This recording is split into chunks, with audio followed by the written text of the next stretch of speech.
glad today to introduce the speaker. It's very special because we have worked for a long time with Minette and with Ayala, who is one of the corporate partners of a Global Innovation Management Institute. So Minette Navarrete will be the speaker for today. She is the president of Kickstart Ventures. She will talk about innovation to execution. The struggle is real. The Kickstart Ventures manages the Philippines' largest technology venture capital fund, investing globally in early and basically early stage tech startups via 3 funds. One is the active fund of Ayala Corporation Technology Innovation Venture Fund, and actually is the Southeast Asia biggest fund and most active corporate venture capital firm. Is basically owned by Globe Telecom, which is the Philippines' leading mobile operator. And actually, she is also the senior vice president at Globe Telecom and a member of board of directors at AdSpark. As well, she co-chairs the Ayala Corporation Innovation Advisory Council. And prior to joining Globe, Minette has held a chief operation officer, and she has been also a CEO in different and various industries, ranging from startups to iconic global companies as L'Oreal, Unilever, and many of these great companies. She was recently included also in Forbes 50 over 50 for 2023, and that's just a great achievement, Minette, right? So I would like to spotlight Minette here and Ari as well, who will be moderating this session with me. So let me stop sharing the screen and put the faces up in the screen. Minette here. Great. Okay. Thank you, Rilla, for the introduction, and Minette, welcome. We're looking forward for an engaging session. Maybe before we start, Minette, if you can share, and perhaps you're planning to cover some of it in your presentation, just a little bit context on Kickstart and kind of your personal journey in innovation that will provide us, some context to the insights you'll share with us. Okay, so I'm going to say the stuff that you're not going to find on LinkedIn. This is something I learned from Mick. Let me see, the journey to here. First of all, it's important to know that I am a corporate animal. I have only ever worked for corporations. My career started out in Unilever. And for those of you who've been with FMCG, it's classic FMCG training. I went in through the marketing route. And for the first half of my career, really, I worked for the old economy is one of the phrases that's been used. So traditional companies, FMCG, as Arila mentioned earlier, whether it was L'Oreal or Levi Strauss or Shangri-La shopping centers. So all that context is everything was about the experience of a product or a location or a big brand. But all of these, and I think you were starting to say this earlier, Adi, traditional and large and successful at what they do. Business as usual, very important. I think my first experiences really with innovation started out as kind of innovation within a particular box, within a brand, within a product. And so it was a big revelation to me the first time I stepped out of large enterprise and joined the startup. So I joined a startup that published massively multiplayer online role-playing games, MMORPGs. And it was fun, it was exciting, but it was also scary. You didn't know if the software would work. You didn't know if the product would find a fit with the audiences. And frankly, you didn't know if you'd have enough cash for payroll at the end of the month. So, and those are kind of the experiences and the learnings that I took with me into the job at Globe Telecom, which, as Arilla mentioned, is the company that owns Kickstart Ventures.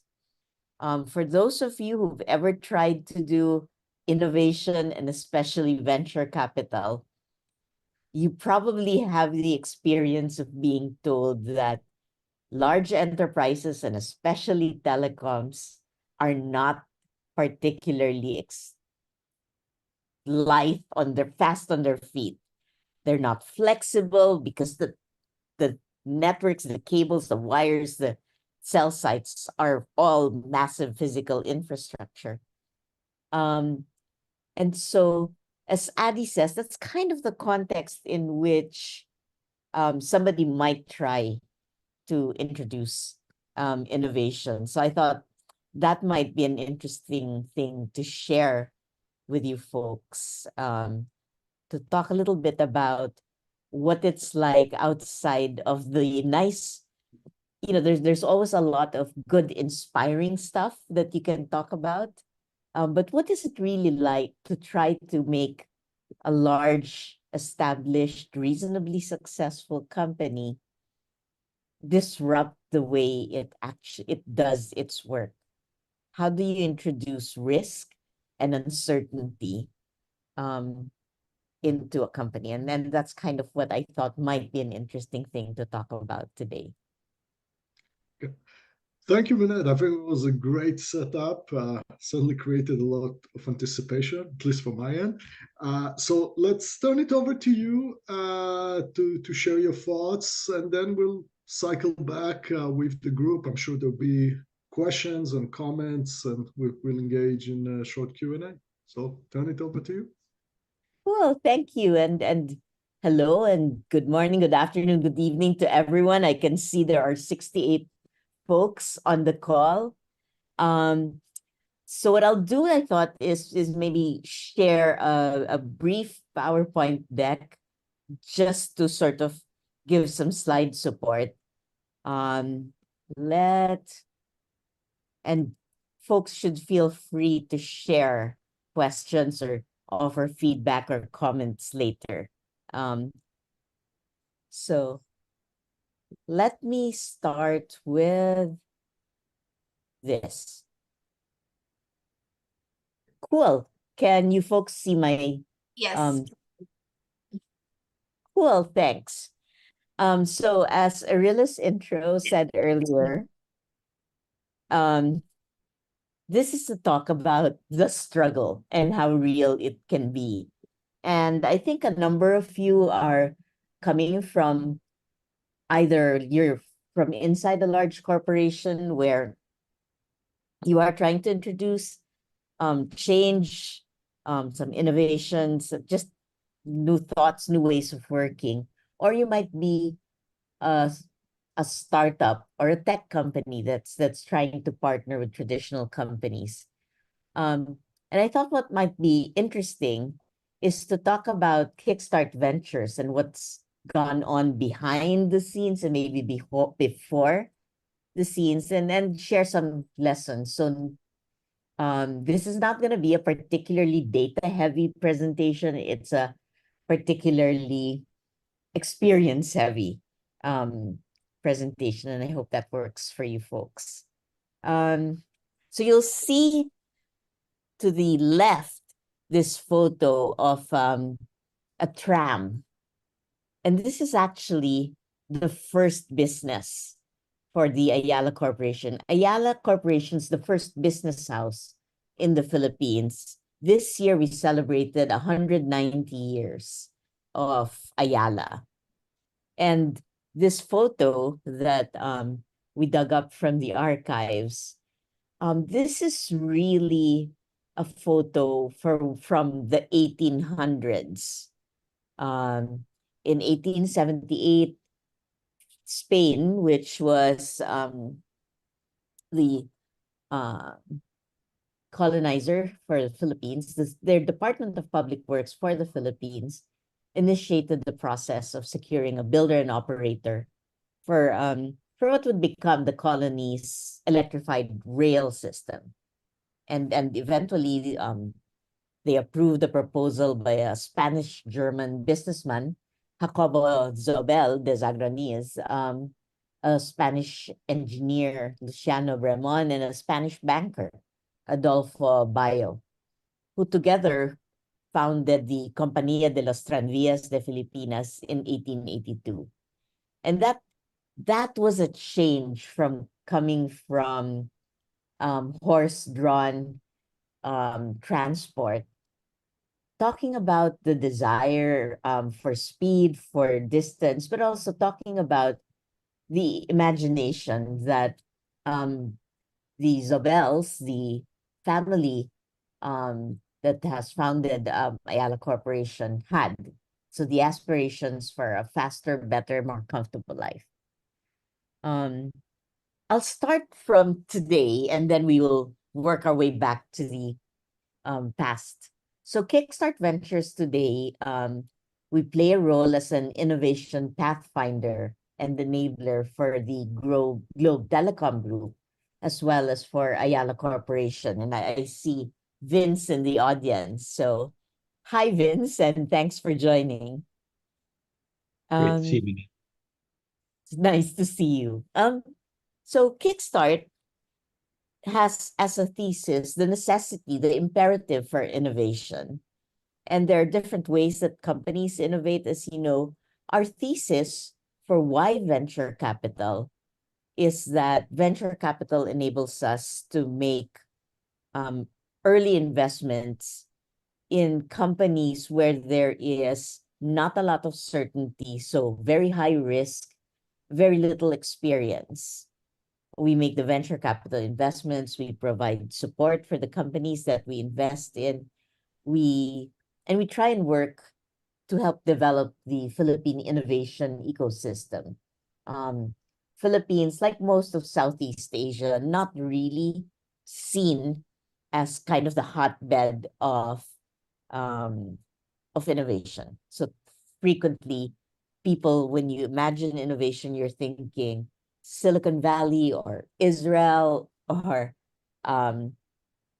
some other places, China. And what we thought a company, a corporation could offer, in addition to venture capital investment, so beyond the check, is the access to market. Like most of Asia, a big chunk of the economy is driven by large conglomerates, and the Ayala Corporation is one of them in the Philippines. They have business interests in the Philippines and in some places in the region, including Vietnam, Australia, etc.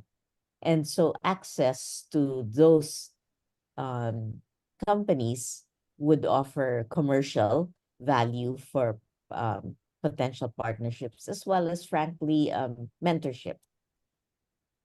Today, we have 3 funds that define the commitment to innovate.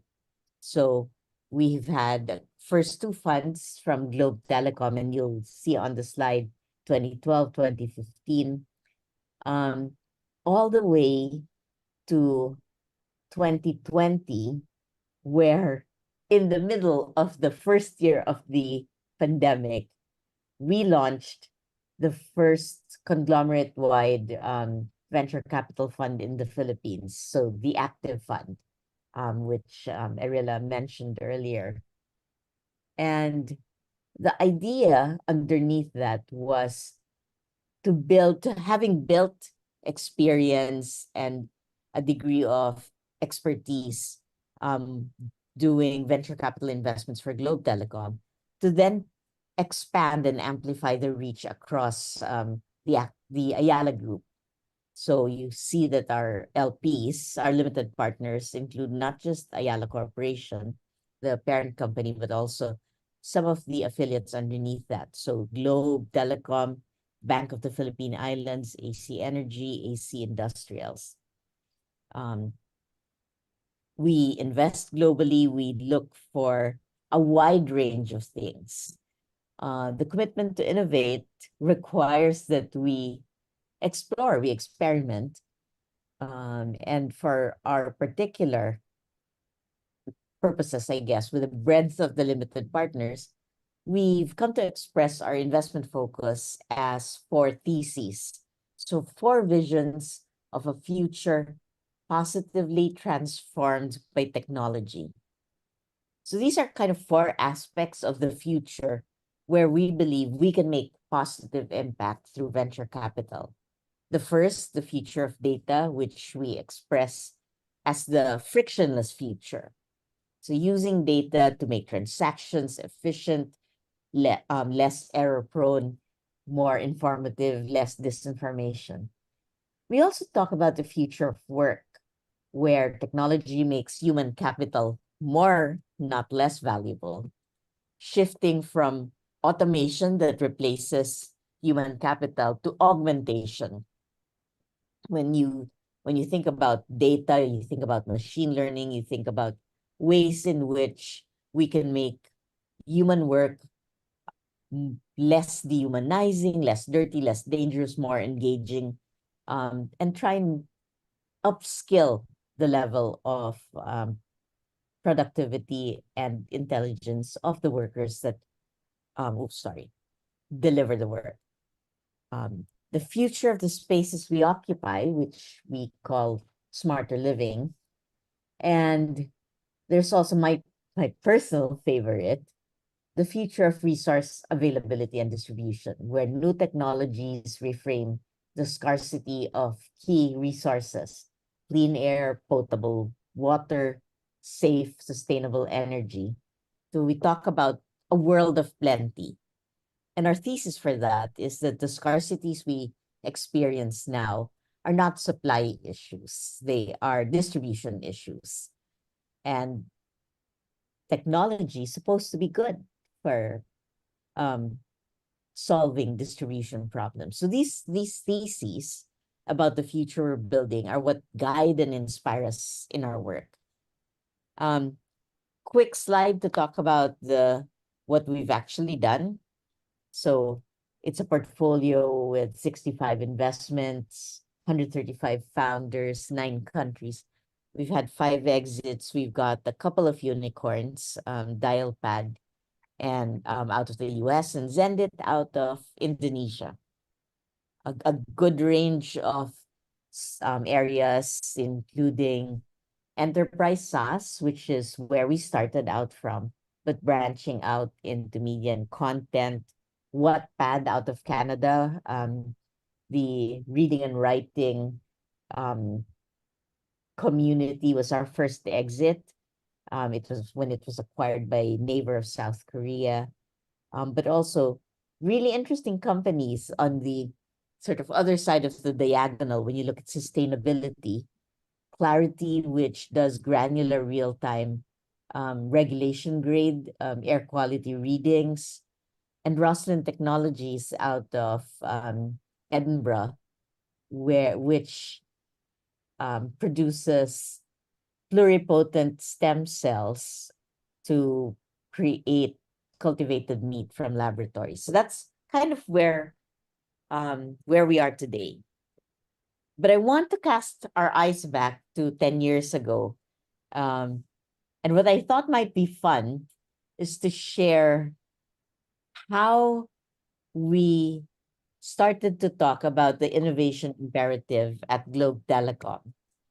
So this is actually a slide from a pitch deck that I had presented to the Globe board in 2014, talking about why it was necessary for a telco to begin to look outside telecoms, because globally value would shift away from the networks and the infrastructure and go to what was, at the time, some of you might be familiar with the expression, over the top, whether it was content or search. And then over time, we expected that the use of telecoms infrastructure would shift to more data, whether it was broadband on our phones, to non-human data, AI, etc.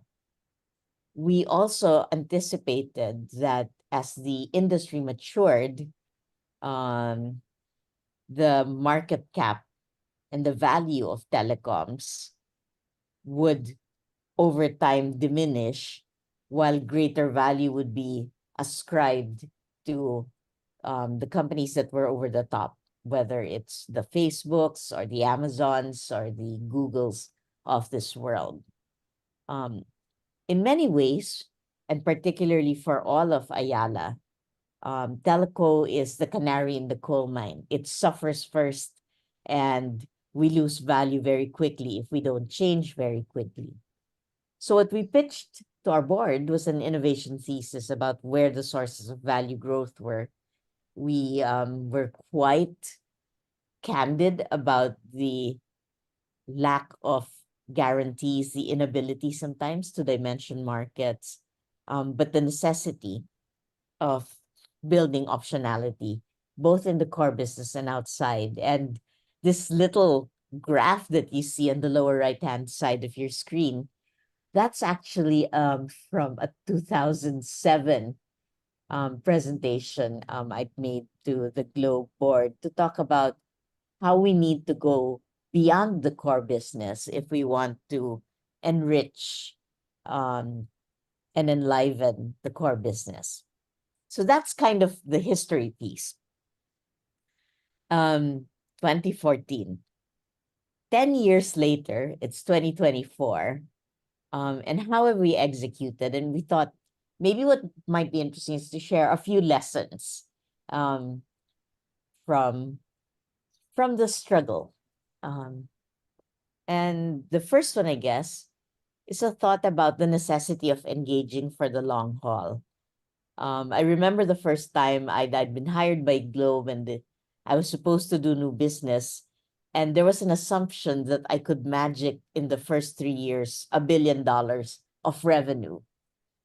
And you kind of have to explain it doesn't work like that. You make a number of experiments, you test, but you also need to know when to pivot. So you commit. And I guess one of the lessons I'd learned is we burn our boats to be fully committed. So we spun ourselves out of the core business, but you don't burn your bridges. You keep the relationships warm. The picture of the 3 people you see on the left side, those are the 3 original founders from Kickstart. The guy to my right, left of your screen, is Dan Siazon, who's still with Kickstart. He's been my partner for this enterprise all throughout. And the gentleman to my left, right of your screen, of the photo, is Christian Bessler, who had been with us, imagined the potential, but then over time was invited by Ayala Corporation to join the health initiative. And maybe as a point of comparison, when we launched Kickstart Ventures, the other telco in the Philippines announced a similar innovation initiative to run an incubator. Kickstart, for good or for bad, has had the continuity of Dan and myself all through our 12 years of Kickstart, so 2012. The other telco has just announced, I think, its 5th managing director. So, and that's, I think maybe it's an opportunity to refresh, but it's also tough because you need the time and the patience and the continuity to build innovation. A second thought, and something big for us at Kickstart, deciding with data. And there's also a reminder for us. Our investment committee constantly asks, have you fallen in love with this pitch? And it's important for us to remind ourselves that we cannot be infatuated and blind. So it's important to look at the data, to measure what can be measured, to find proxy data when it's not possible to run the analysis, to ask the questions. Adi, you mentioned earlier about, the having answers and no expectation of all the answers. And that's so true. I think the main thing, in fact, the gift in venture capital, I find, is not about having all the answers. It's knowing to ask the questions, interrogating the assumptions, and trying to cultivate the rigor and the analysis. And to be clear, it isn't to say that the data makes the decisions on your behalf. I think all it is that while the data will not decide for us, it's better to decide with data than without data. And we haven't always gotten things right. Sometimes because the data wasn't clear to us, we didn't make an investment. Only to find out 2 years later, the company that we passed on was acquired by Facebook, for example, or another one that IPO'd very successfully. So it happens. We're still calibrating, we're still learning, but I suspect the results are still significantly better by using the data that we can find. A third lesson, erring on the side of generosity. So I said earlier, I'd come through a corporate path. And frequently when you go to the deal negotiation workshops, you're always told, do not leave money on the table. You squeeze as much as you can out of the deal. I think our experience for innovation is especially in the early experimental stage. We have to leave money on the table. We have to be a little more generous. We've had one experience where we crunched the numbers and we thought we actually have to give the founder a higher valuation than what he asked for, because otherwise he would just not have enough of a piece of the business. He would not have enough skin in the game. And it's important because what's special about innovation and about innovation investing is that for us, we're writing checks, but for the founders especially, they are committing their time and their energy. And that's something valuable that we want to respect and honor.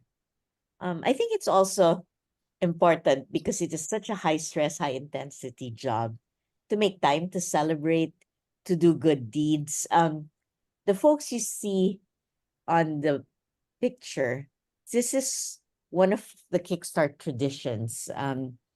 Every Christmas, we will personally design, shop, and pack Christmas hampers to give to our security guards, our janitors, the gardener, to give to the people who make our lives more convenient every day. And we find that that's important because it reminds us to live in a world that we imagine, a world of plenty, a world of abundance, so that we're able to share and train ourselves to be generous, to build constantly, whether it's building relationships or teams or the ecosystem or talent. And it matters because it trains us for when we make the innovation investments. Other thing, farming for dissent, and then executing in unison. Early in my career, I had a boss explain after vigorous debate that sometimes as a team, some individuals will have maybe 70% agreement, but 120% commitment. And this is about particularly in in areas where there's so much uncertainty, there's a lot that is unknown or maybe even unknowable, then people can have different perspectives. I think it's important to have open debate. In the Philippines, like much of Asia, where you have high power distance index, smooth interpersonal relationships are so important. And what happens is people keep quiet and don't offer a contrary point of view. And so while some of you will probably be familiar with what McKinsey calls the necessity, the responsibility for dissent, for us, it's actually the necessity to farm for dissent, to listen not just to what is said, but also to seek what is not said, to figure out what's whispered, what people are uncertain of. It doesn't mean that we live and act in chaos. The chaos is important, the disagreement is important, but ultimately, we will try and build constructive directions forward where everybody must be on the bus, pulling in the right direction at the right speed at the right time. And I've had great experiences with my boss, and sometimes we will not have we won't agree with each other, and we'll figure out which one of us gets to do stuff. And I think one of the truly admirable things about Ernest Koo is he will say, well, I'm not sure, but you've been right all along, so let's try your way first. But if it doesn't work, we will shift over to my way. And that's a great amount of freedom within a large corporation to be given that faith, that belief, that support.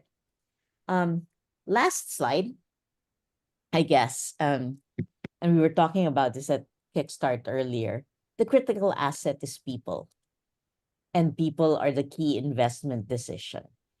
When, as a venture capital firm, we do a lot of research, a lot of diligence. We write 30-page investment memos. We do a similar thing for when we hire people in. We ask ourselves about what they can bring. How different would they make the company? One of my favorite things in finance in university was then they give you financial statements and you're supposed to guess the industry, because the P&L and balance sheet of, let's say, an airline is going to be very different from the P&L and the balance sheet of, let's say, a soft drink company, or I don't know, a shoe shop. And there is something quite similar about trying to imagine the different things that different people will bring to a company and how we grow the company, how we make a decision around investing in people, trusting in people. So last week was our 12th year anniversary. We've had a wild ride, and it hasn't always been easy. Particularly, the last couple of years, it's tech winter. And when I remember when the pandemic was recognized in 2020, the first thing we did was to go and check on every single company that we had invested in to test that they were what shape they were in, to understand how we might be able to help. When vaccines started to become available, we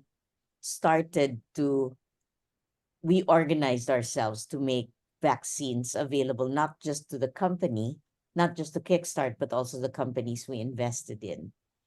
And that's actually reflected in the financial statements, the P&L of innovation companies, of startups, and even of the venture capital firm.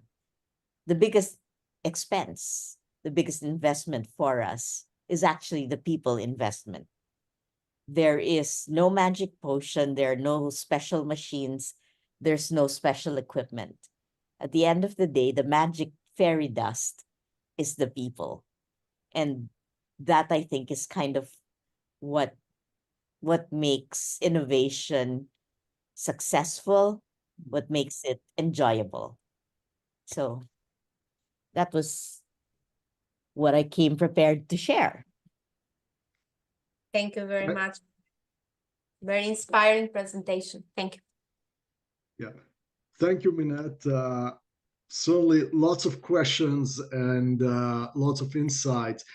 Let me kick it off with a couple of questions, and then I'll turn to the group. We already have one question that came from Brett, but before that, I just want to ask about a couple of points you made in your presentation.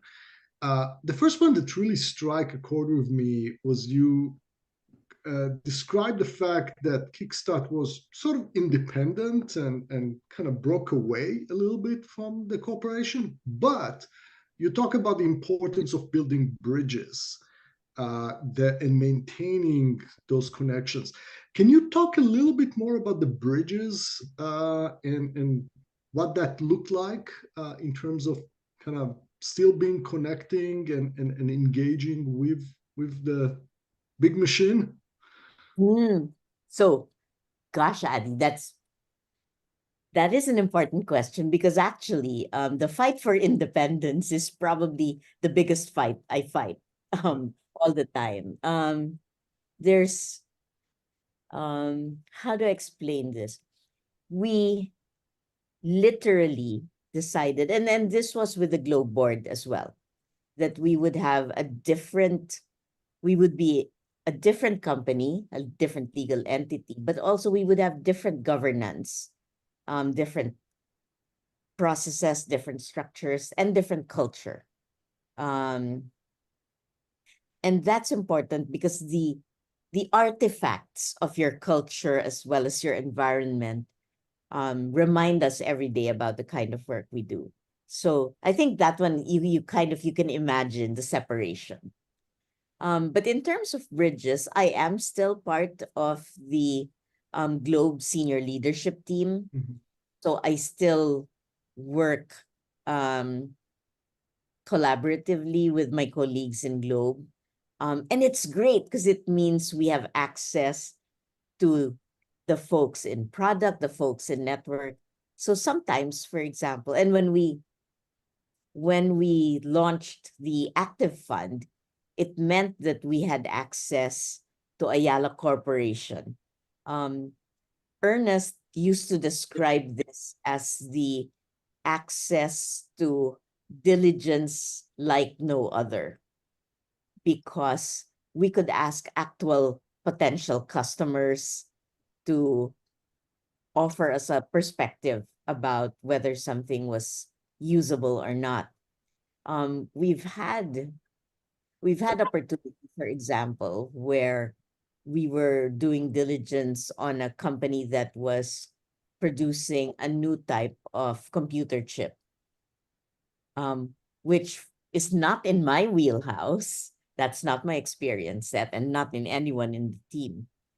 But Ayala Corporation is a microelectronics semiconductor company. And so the CEO would join us. So we invited him to join us and help us do diligence, which meant he would sit in on the meetings, he would ask the questions, he would offer opinion. There was a time we needed to run a test, and one of the factories opened up and allowed us to test software.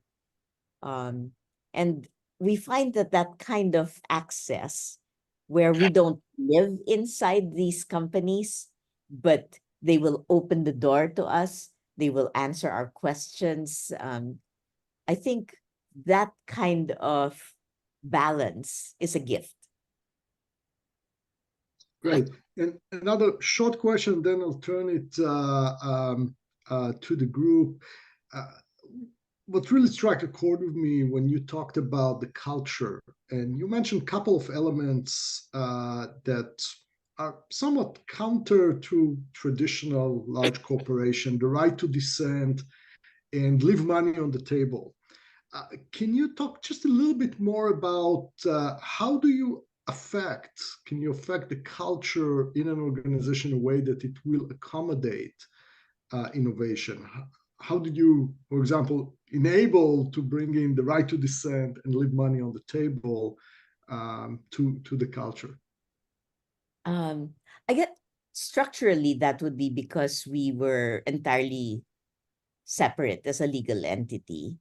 And therefore, as we built the company, we could define our purpose. We could we could make these choices. A lot of it is really in the governance as well, I guess, because it was something that we had discussed with our board, that we would definitely make the decisions on our own, and sometimes we would be trusted. Great. Let me turn it over. I know Hitendra want to say a few words, make comments and questions, how are you? and then we'll turn to the group. Yeah. Hi, Hi, HP. Minette. Good to see you again. It's been a while. It's been a while. It was a great presentation, as always. Minette and I have known each other for a long time. I should say the innovation theses were influenced by conversations with HP. Yeah, well, thanks for saying that. Minette, you've gone through a great journey. I mean, from being a corporate venture partner into becoming almost a standalone private venture capital fund. I mean, you've gone across the spectrum. I want to first just ask the question about innovation management in companies, and how much should corporate venturing be playing a role, and how much should be internal innovation from the organization to drive the growth? So let me simplify the question. Growth is what the company wants, like Ayala, and they've got internal teams to drive innovation growth. And then there is the growth that you're offering by finding opportunities outside and making them available internally. If you were to balance the dollar amount, the dollar investment or the time investment between those two activities, could you suggest a percentage or an amount? You know, this is funny, HP. What a well-timed question. We were talking about this elsewhere. In the past, I remember reading that 2% of gross sales is kind of the benchmark for what enterprises, so corporations, should be investing. We've had a recent check around, I think, the telco industry, and it looks like the number is now 3% of gross revenues is what we see. So 3% of gross revenues for innovation. Okay. Within underneath that, every company will have different techniques and tools, whether it's building from inside, whether it's investing externally, whether it's building a laboratory for experiments. So I think every company decides for itself, but 3% of gross revenues was what we'd seen in the telco industry of late. But Minette, what I've been seeing is today there's about $250 billion in corporate venturing, if not more. So every Fortune 5000 company has created a venture fund of $100 million or more. And when you add it all up, it's huge. It's it's a lot of money. And when you compare that money relative to the innovation management initiatives inside a company, it seems very small. I mean, the funds are much bigger than the investments from innovation management. And my question is, there's a pendulum which goes back and forth, of course. And where is this pendulum? Where does it come back? What's the balance you think? Because you've seen both sides of it. You've seen all of it actually. Yeah, I'm going to guess that maybe from 2023, because of high interest rates, because of tech winter, et cetera, the pendulum has swung back to building innovation from inside companies. I see Fernando smiling. And that's the environment. So you're right, there are mega funds that have been announced by large corporations. One of the metrics that I've seen industries use to test is the recency of investment, because you can announce a massive fund, but if you're not actually investing, then perhaps it is, I wouldn't say window dressing, but it's nice marketing to say I've got $1 billion. I've seen funds that were maybe 5 times our size, but they write smaller checks and fewer checks. And so, you know how it is, announced size matters. But you do have to look at the numbers, is what I find. I'm going to ask the last question, then I'll drop off. I'll let Brett take the next question. But my other question, which is, Minette, we've been talking about this for 10 years. When are we going to have a Kickstart Ventures Ayala partnership in Cambridge, Massachusetts, where we can be the eyes and your ears to the technology of what's coming next? Because between the Asian future and the Cambridge future, there has to be some collaboration. Why are you guys so Asia or East Coast focused? West Coast focused? I'm going to hand that over to Vince Tobias in the audience, who probably will have a perspective from the Ayala side. This is something we can take offline, but definitely Boston is a great place to be. That said, Minette's also everywhere. I mean, she's in Boston, she's in Edinburgh, she's in Israel. So I mean, it's definitely a possibility and something we can take up depending on Kickstart's new themes for the next few years. Minette, you always have an office. But HP, I will say, some of it is because we've taken innovation investing step by step. And so every other year, Dan and I have a conversation about, is this the year where we have boots on the ground in the US or boots on the ground in Singapore? And because flights have been easy and there was, for lots of reasons, we have pushed back on that. Because remember, the Ayala, the active fund is quite recent. So I think, and then much of the interest is still very much around bringing the innovation into Southeast Asia. I think that will change. And I know HP, you can see around corners, you can see around 2 corners. I think that will change. And the time will come. I want to make sure we make time. I can see Brett's ready, and Brett's got a question. Hi, Brett. Yes, hi, Minette. So I've got a question. So most of my career, I've been on the side of evaluating companies, mostly as a consultant. And now I actually founded one about 3 years ago, and I can see some serious issues. We've got customers, we've got revenue. We can't grow because we don't have money. So you write up a private placement memo and you say, we need $5 million to build out a sales and marketing team. And you know what the answer is by everybody?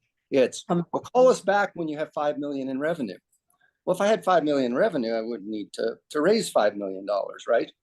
And then you've got to wade through all these people who say, oh, I've got $100,000 in the bank. I'm a venture capitalist. And then they want to take meetings with you all the time. And you're spending your whole day with people who, they're not serious anyways. They don't really have much money in there. And I think that was really brilliant with this frequency investing, I think is what you called it. Because a lot of people like the title of venture capitalist, but they don't actually want to invest anything. They just want to hold the money and be a bigwig at conferences and have everybody kissing their, you know what.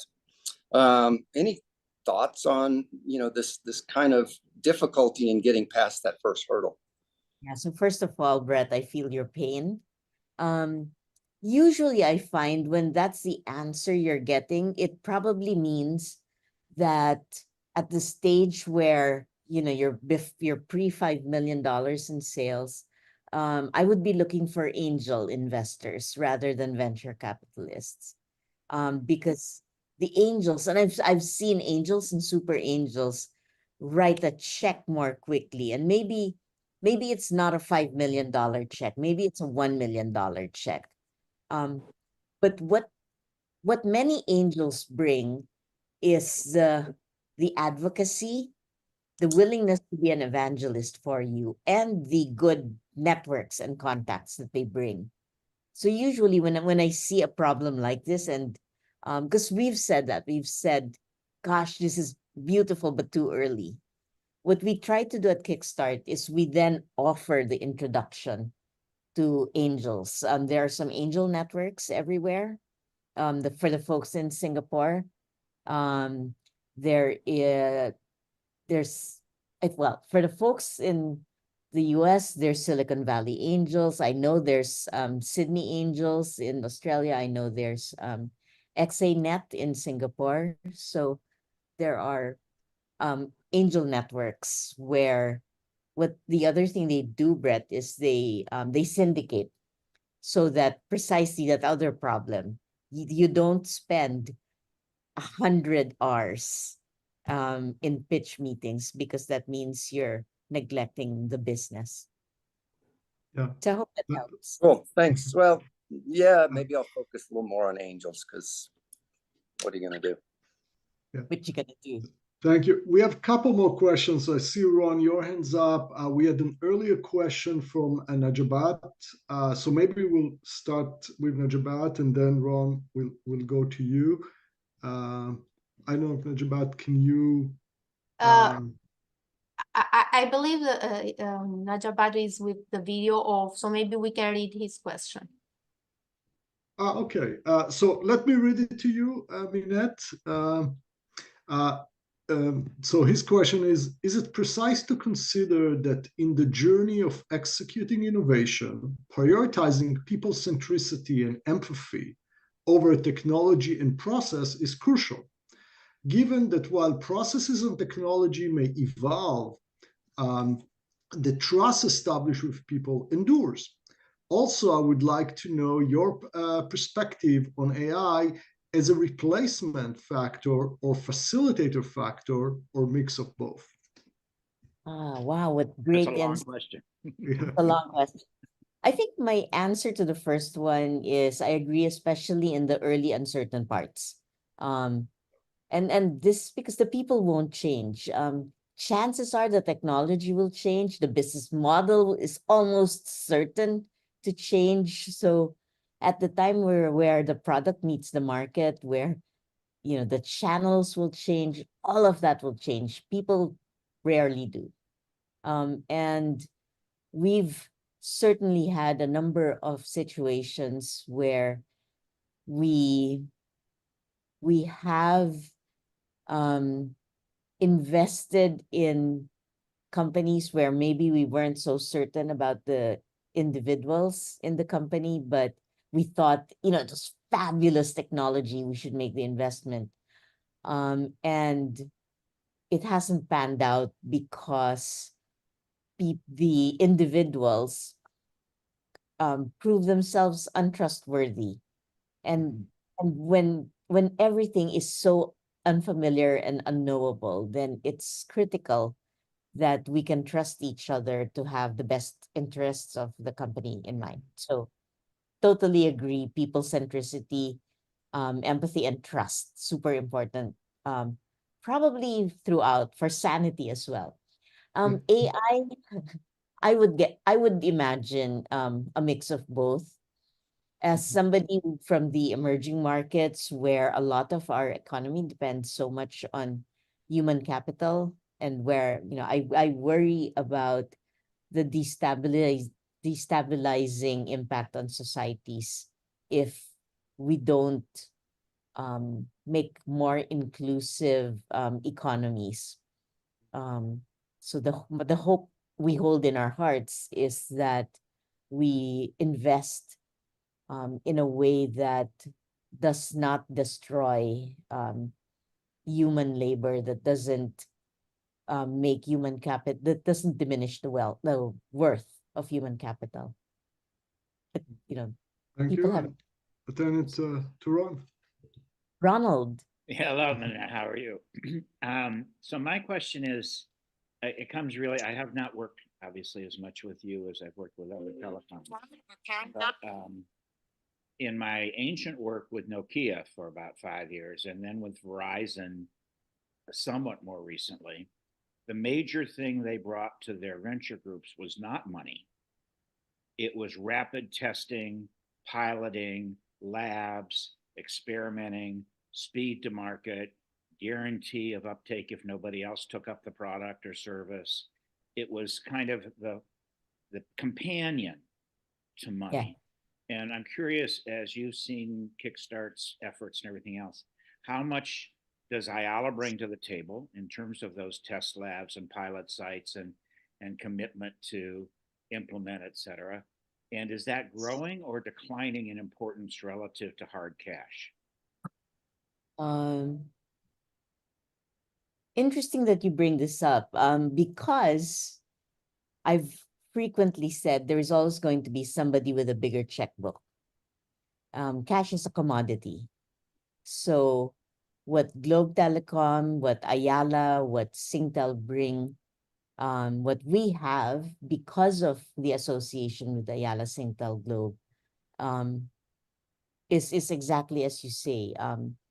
Frequently, it is not as swift as we would like, because as large companies, I remember Globe, Ericsson will position 12 people in Manila when we're going to test a new part of the network. Amdocs will send people over from Israel, and there'll be a team of 20 as we change our operating system, our backend system. We don't have 20 people to assign from a startup. 20 people is probably all they have. So I think we still have a ways to go to learn how to work where it's so asymmetrical in terms of size. But we have some great examples where we have, for example, Zendit, which is a payment gateway unicorn out of Indonesia. We introduced them to the Bank of the Philippine Islands. And in the beginning, the CTO says, okay, it's a payment gateway like all the other payment gateways. And they bring it in because they have payment gateways. 3 months later, it's like, this is the best we've got. And today there are a number of projects. I think there are maybe 3 or so projects that they are going to do with this particular payment gateway, because of the responsiveness and the creativity. We also have some rather unusual partnerships. We have a company that does logistics to cut the food waste and food cost. Philippines has a lot of involuntary hunger. And there's a company we invested in that is using logistics, data, and modern farming methods to allow farmers to earn more and consumers to pay less, because we've got different layers. And over a dinner that we hosted, the startup founders happened to be in conversation with Fernando Zobel. And they thought, well, we've got all these solar farms and wind farms with AC energy. Maybe some of that land can be used by farmers using modern farming methods to bring to reduce the distance. So today we've got a partnership going between this startup that's doing agri-tech and AC Energy. So the other way that we work with them is there's the assets and resources are brought to bear to create new opportunities for both the startup and the company. And obviously one of the things I've learned to do is to phone people and say, can you give me an R? Because I've got a company in San Francisco that is serving customers in 65 countries, and they don't know how to set up customer care systems. And I have never had anyone say, I don't have time because I'm only asking for 1 hour. So there's a lot of generosity with what people know, and what the talent is one of the key resources we're finding. I hope that helps, Ron. Minette, I see that we are running out of time, but I can't help myself asking a last question, maybe because your speech was really inspiring. Actually, I was wondering, because at Gini, we are talking a lot lately about assessing the innovation potential of the team and of the founder and all this. Is Kickstart really having a tool or a way to assess the innovation potential of the founder or the startup team, or it's just assessing the solution that the startup is bringing to the table, which I know that's normal? No, we do. I have to say, we were talking once about, is there some sort of test? We've tried to understand what background works for what might be a leading indicator for how more successful a founder might be, how innovative an executive might be.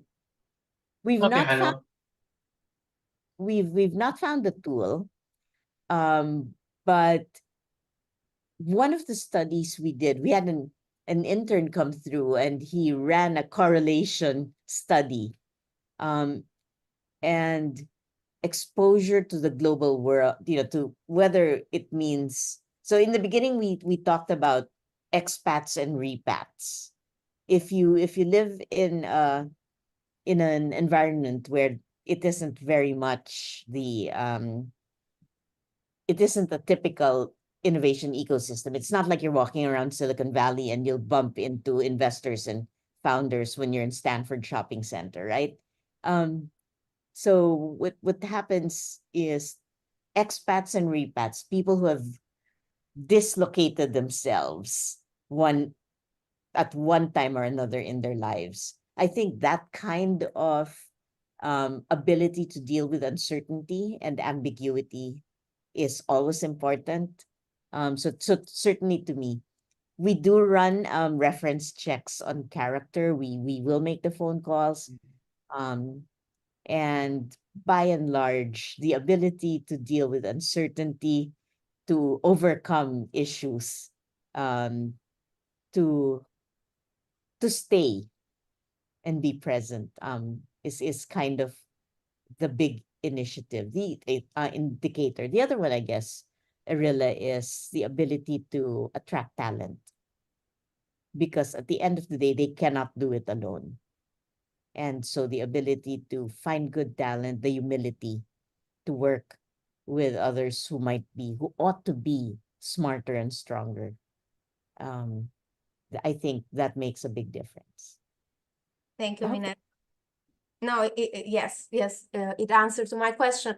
Actually, is getting late for you as well. It's 10 or 11 p.m. in Philippines, and thank you for staying till now. And I saw the audience. There were like 97 people hearing to the speech. Maybe what's the last takeaway from this speech, so and for the audience before we wrap up?